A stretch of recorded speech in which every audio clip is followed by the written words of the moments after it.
দিয়ে বছর শেষ করল বাংলাদেশ। 2-1 গোলের জয়ে বছর শেষ করল বাংলাদেশ ফুটবল দল। 2024 সালে ফিফা ইউরো শেষ ম্যাচ ছিল আজ।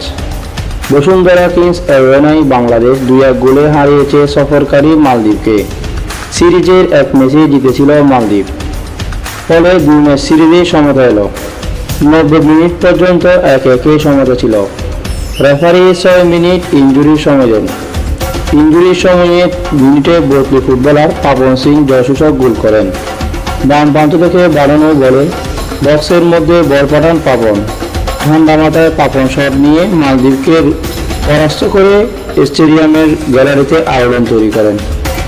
2024 সালে বাংলাদেশ সিনিয়র ফুটবলের মধ্যে 8টি ম্যাচ খেলেছে। 8 ম্যাচের মধ্যে হার 6টি, জয় পেয়েছে 2টিতে। 8 ম্যাচের মধ্যে 4টি বিশ্বকাপ বাছাইয়ের আর 4টি ছিল প্রীতি ম্যাচের। 4 প্রীতি ম্যাচের মধ্যে বাংলাদেশ 1টি জয় পেয়েছে ভুটানের বিপক্ষে, আর 1টি জয় পেয়েছে মালদ্বীপের বিপক্ষে। 8 ম্যাচে বাংলাদেশে মাত্র 3টি গোল করেছে। 3টি গোলই দক্ষিণ এশিয়ার প্রতিপক্ষ ভুটান ও মালদ্বীপের বিপক্ষে। সেপ্টেম্বরে মুরসালিনের গোলে বাংলাদেশ জিতেছে। আজ মুজিবুর রহমান জনির গোলে বাংলাদেশ সমতায় এনেছে। পরবর্তীতে পাপন সিংয়ের গোলে জয় আসলো। আন্তর্জাতিক অঙ্গনে বাংলাদেশের ফরওয়ার্ডদের অবস্থা উন্নতি ফুটে ওঠে। আজ 2টি গোল হয়েছে প্রথমার্ধে।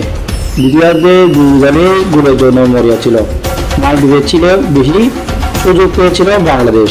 বদলি ফুটবলার পিয়াস আহমেদ নোভা সুবর্ণ সুযোগ পেয়ে মিস করেছেন। শাহরিয়ার মনে জুড়ালো শট মালদ্বীপের গোলরক্ষকের হুসেন শরীফের গোল করতে পারেনি।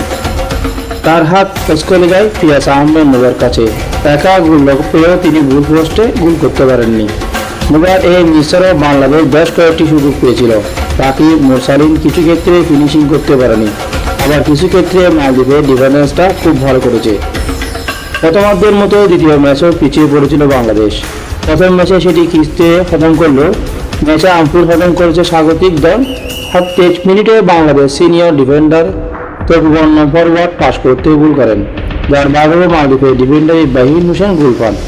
এই বক্সের মধ্যে চলছিলেন আলী ফাসিরের উদ্দেশ্যে দক্ষ ফরওয়ার্ড ফাসির বাংলাদেশের 2 ডিফেন্ডারের মাঝে থেকে জারের উদ্দেশ্য করে নেন। গোলরক্ষক মিতুয়া মার্মা ছিল নীরব দর্শক। ডিফেন্ডের গোলে গোল হজম করে চলেছে বাংলাদেশ। গত ম্যাচে 18 মিনিটে ফ্রি কিক থেকে গোল পেয়েছিল সফরকারী মালদ্বীপ। সে ম্যাচে ডিফেন্ডার মাইকিং করতে পারেননি প্রতিপক্ষকে। বক্স আউটমার থেকে গোল করেছিল আলী ফাসির।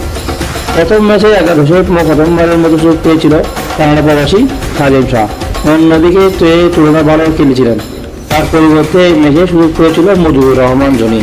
22 মিনিটে তিনি বাংলাদেশকে সমতায় এনে দেন। বক্সের বাইরে বল পেয়ে দারুণ নিয়ন্ত্রণে এক পা থেকে আরেক পা ডিফেন্ডারে বিভ্রান্তি হন। সেই মুহূর্তে কোন শট নেন জনি। মালদ্বীপের গোলরক্ষককে ঝাঁপিয়ে পড়ে রক্ষা করতে পারেননি। বাংলাদেশের সুযোগ পেয়ে তিনি চালাও 29 মিনিটে বাম প্রান্তকে বক্স ফাহিমের উদ্দেশ্যে ফাহিম জায়গায় শট নেন। গোলরক্ষক অতিক্রম করে হাত বাড়িয়ে সেভ করেন। প্রীতি বলে গোলের দারুণ সুযোগ মিস করেন শেখ মুরসালিন। এই অবস্থান থেকেও ফলপ্রসূ গোল করতে পারেননি তিনি। তারপরও শেষ পর্যন্ত বাংলাদেশ জয় নিয়ে মাঠ ছাড়ে।